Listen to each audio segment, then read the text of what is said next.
சுகாதார அமைச்சகம் அனைத்து மருத்துவமனைகளிலும் பாதுகாப்பு நடைமுறைகள் SOP மேலும் வலுப்படுத்தப்படும் என அமைச்சர் டத்தோஸ்ரீ டாக்டர் துஸ்கிஃப்லி அஹமத் தெரிவித்தார். கோலா லிப்பிஸ் மருத்துவமனையில் டாக்டர் அமலினா ஹுஸ்னா என்ற பெயரில் பாசாங்கு டாக்டர் ஒருவர் இரட்டையர்களை கடத்தியதாக பரவும் குற்றச்சாட்டுகள் தொடர்பாக அவர் இது ஒரு விழிப்பு அழைப்பாக கருதப்பட வேண்டும் என்றும் கூறினார்.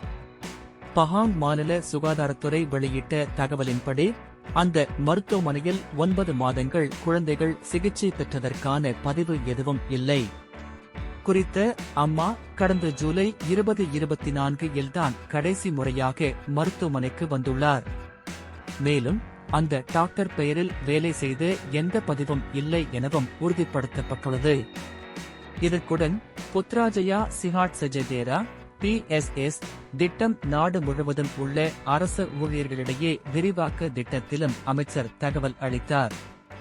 இந்த திட்டம் ஆரோக்கியமான மற்றும் செயல்திறன் வாய்ந்த அரசு ஊழியர்களை உருவாக்குவதே நோக்கமாகும்.